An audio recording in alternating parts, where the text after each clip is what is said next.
Vamos lá com outro caso muito legal da gente analisar. Parece uma máquina de Atwood, mas é uma máquina um pouco mais elaborada, porque aqui, além da polia fixa, a gente tem uma polia que está móvel. Essa polia aqui ela não está presa a nada, a corda só passa por ela, passa pela outra polia e o bloco é pendurado nesta polia, ok? Então, a pergunta que se faz aqui é a seguinte: se esse bloco tiver uma massa M, quanta força eu preciso fazer para mantê-lo em repouso?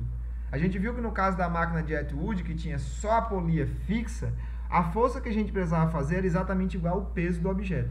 E nesse caso, esse arranjo tem alguma vantagem para mim? Para poder avaliar isso, vejamos. Eu isolei aqui, então, isolei a polia móvel, ok?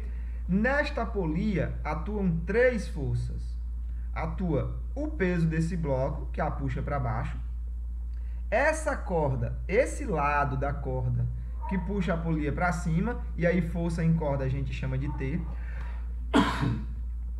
Esse outro lado da corda, que também puxa a polia para cima, como essa corda é uma só e está tensionada ao longo de toda a corda, a gente pode garantir que a tensão nessa corda desse lado e a tensão nessa corda desse lado são exatamente as mesmas. Então perceba, a polia está sujeita a três forças: a tensão que a corda faz desse lado, a mesma tensão que a corda faz desse lado e o peso do lado de cá. Perceba que, neste caso, para que esse sistema fique em equilíbrio, em repouso, é necessário que 2T seja igual a P. Ok?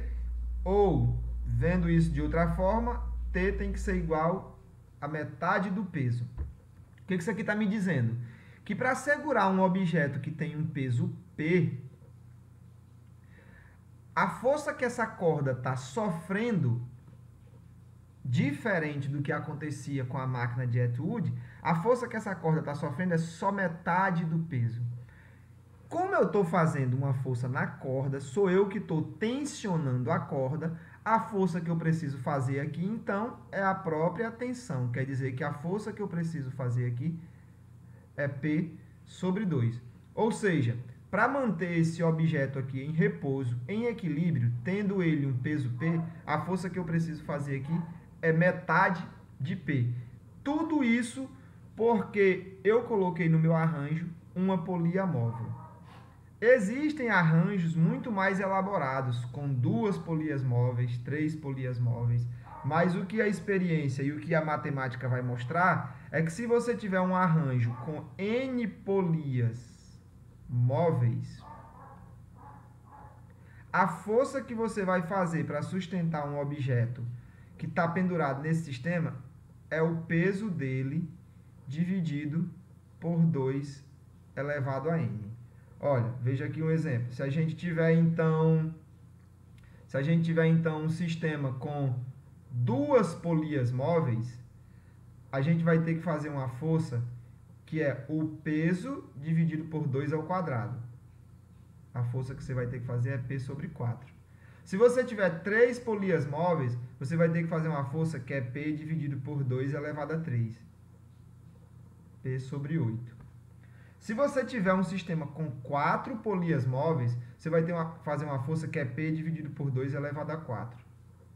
P sobre 16.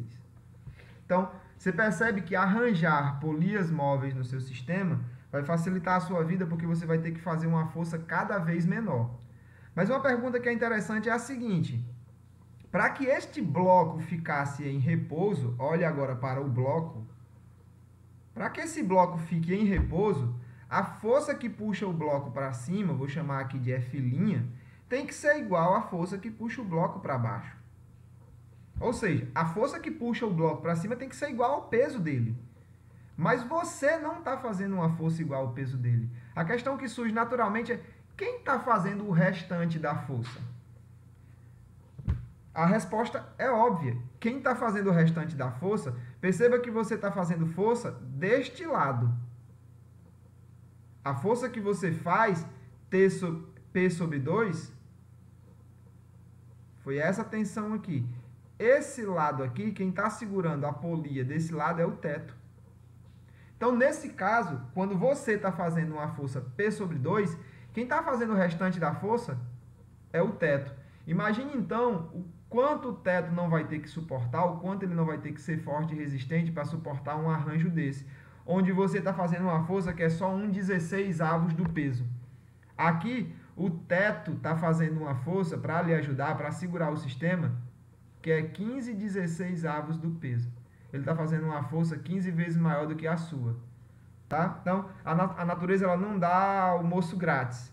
Você facilitou a sua vida, mas em compensação, para armar esse sistema, você vai ter que ter uma estrutura muito resistente para suportar o restante do peso.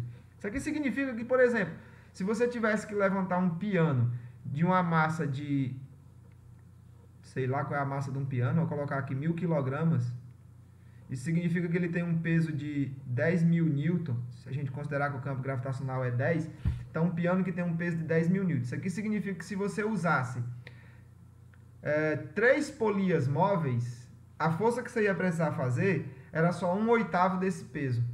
Ou seja, você ia precisar fazer uma força de 1.250 newton.